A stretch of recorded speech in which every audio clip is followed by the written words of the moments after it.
Look, tell a man no trouble, I don't want beef, man, I just want vibes.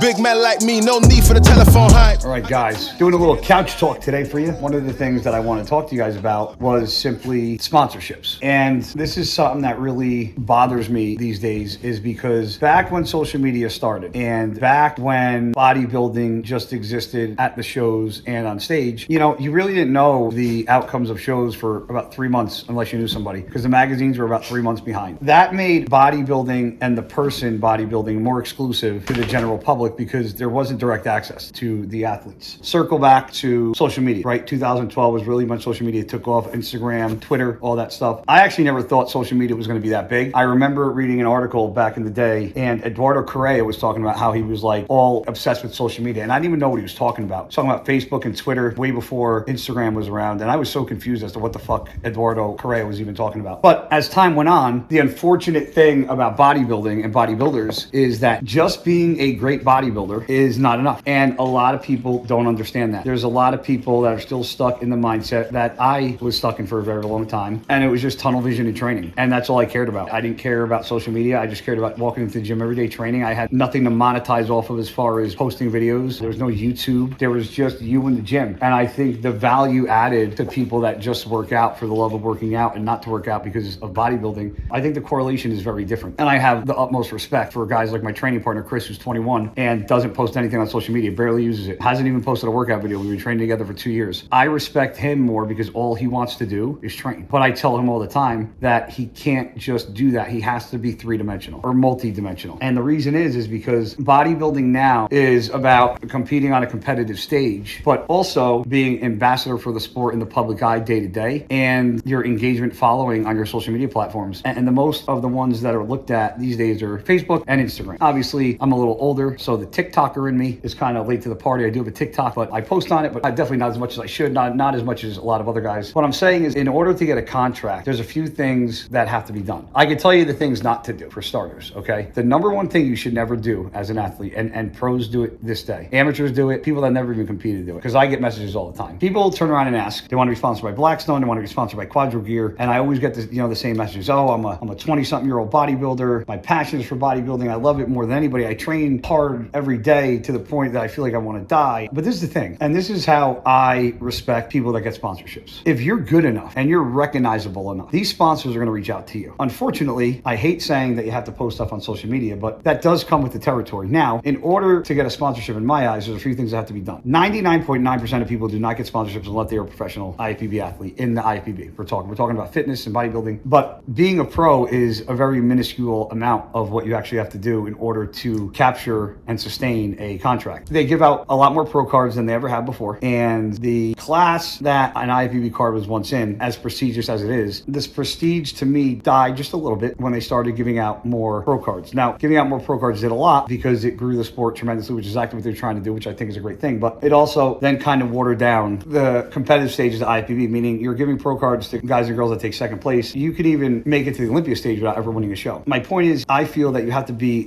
a very good pro in order to sustain a contract with the following. How to do that. Dedication and consistency, in my eyes, are the two most important things that you can do in order to get a contract. Post your workouts, be versatile, meaning don't just post training. And most of my videos that do well, believe it or not, are videos that aren't about bodybuilding. They're about cooking, they're about day in the life, they're about grocery shopping, doing yard work, gardening, making tomato sauce, pickles. That stuff seems to get much greater traction than anything. So you have to be well-rounded. Now, also posting videos and being active on social media is one thing, but entertainment value is a huge thing. I never believed myself to be a great bodybuilder. I thought I was a good bodybuilder.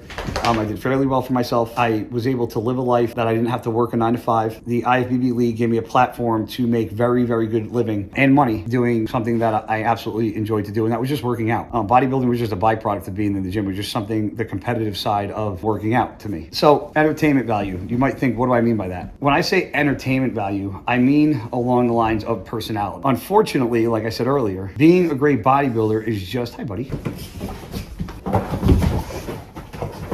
You have to have a good personality, because what ends up happening is, in order to get sales and to promote a company via marketing on social media, you have to be able to speak. You have to be able to talk. You have to be able to engage your audience, and you have to just know how to speak to the general public. I think one of the biggest things that I brought to myself was the fact that I had an entertainment value and I had a niche following. You know, my following is the hardcore guys that train their balls off, the grungy looking guys with the beard, I don't give a fuck American attitude, the outspoken blue collar motherfucker. That's kind of what myself and guys like Seth Rossi built their brand around. I always prided myself in the fact that I had an entertainment value and people were engaged by my speeches, my motivational talks, and really enjoyed the way I trained and the way I approached my workouts. All of that combined was what enables me still to this day, being retired, to make the money that I make with the sponsors that I make, like Blackstone Labs, like Gasp and Better Bodies, you know, like Fuel Chef, doing this Q&A and being on the circles on Telegram. It's not me as the bodybuilder that people look at. It's me more as the person and what I believe and my morals and my thoughts. Now, you know, you have to also be true to who you are. And that's a very fucking hard thing to do in this day and age, because we are in a silenced, censored society. Like I was speaking the other day and I made a comment about fingernail paint and just not agreeing with men wearing fingernail paint. Everybody got up in arms about it. That's just what I believe due to how I was brought up. That is not fact. I don't hate anybody that does it. It's just something that I don't understand as a man, and I never will understand it. No matter how many times somebody explains it to me, it's just something in my brain will not let me understand why a grown man wants to wear eyeliner or nail polish. Now, there are probably a million reasons that justify reasoning for it. Still, just something that I can't justify in my head. Something I would never do, something my father would never allow me to do. And maybe it's just my age. Maybe it's the era I grew up in. And that's okay. And that's just a simple opinion. So many people jumped arms to that and freaked out and got so fucking upset and butthurt at the fact that I actually had an opinion. Problem that I have with that is, just because you have an opinion that's different, hate doesn't have to be involved in it. You can talk things out. I had so many people message me mad and end up agreeing with me after I explain myself. So the reason why I bring that up is to show that at the end of the day, people can smell fake and people can smell bullshit. The more real you are to the person you are deep down is what is going to shine through in your videos, in your personality, in your sponsors. As a bodybuilder, don't try to be a Guy Cisternino, to be a Jay Cutler. There are things you can like and take from us and add value to your life, but be you. This world is great because everybody is their own individual. Everybody's unique in their own way. And people can say, oh, there's a double standard because you said the thing about finger paint. No, I'm just saying I don't agree with it, but everybody has the right to do what they want. Everybody has the right to do what they want, and with that, everybody has a right to their opinion. The number one thing is be you. The second thing is be consistent with who you are, what you say, how you act, how you train, how you hold yourself accountable, and how you compete as a bodybuilder. If you're quiet and you're introverted, unfortunately, you're going to have to come out of your shell and realize that in order to become great and be a name within the industry, you have to come out of your shell a little bit. And getting to the top isn't the hardest part about being a pro bodybuilder. People think that being a pro bodybuilder, the biggest thing and the hardest thing is winning shows and getting to the Olympia. And that's actually not it. That to me was actually the easy part. Winning a pro show, I did my second round, my second year as a pro. Took top 6 at my first show and 5th or 4th at my second. Following year, I took second and then won and then went to the Olympia. That was easy because I went to Olympia over and over and over again. The hard part about being a pro and being at the top of the food chain is stamina and holding it for as long as you can. That's the hard part. Getting to the top, turning pro, winning a pro show, going to Olympia, for me, that was easy. Turning pro, I did in 5 years, 8 shows. Getting to the Olympia, I did in 3 shows, 2 years. And I went to the Olympia 7 years in a row, or 7 years altogether as my career. I have to say, the hardest part was getting to the Olympia every year and maintaining that status as one of the top 6, top 10 in the world, and trying to etch your name in the Hall of Fame and in the record books for things. Now, I don't know what records are held, but I know one thing that I do have is a decent amount of wins. You know, I don't know a lot of guys that have 7 IFBB titles, 2 New York Pro wins, top 6 at the Olympia, top 5 at the Arnold. Every time I competed, I think minus 1 year, I did very well for myself. And the hard part, like I said, was doing it over and over and over with a relentless consistency was not easy. That's why I said another key factor to getting a sponsorship is consistency. You have to be consistent. And if you are consistent and you do well, people will notice you. You will get your name out there. But the most turn off thing that I can see that people do is reach out to sponsors and try to pitch to them why they feel they would be a good fit for the sponsor rather than the sponsor seeing value within the athlete and going after the athlete. So make sure you're not one of the people that do that, because that is, you know, from somebody who owned a company or part owner of a company years ago, starting a company myself myself soon being involved with Blackstone Labs, and now being somebody who handles a little more Blackstone Labs, I get a lot of messages, and I see a lot of things of people pitching to Blackstone Labs and myself why they should be sponsored and why they're so great and how good they're going to be in the future.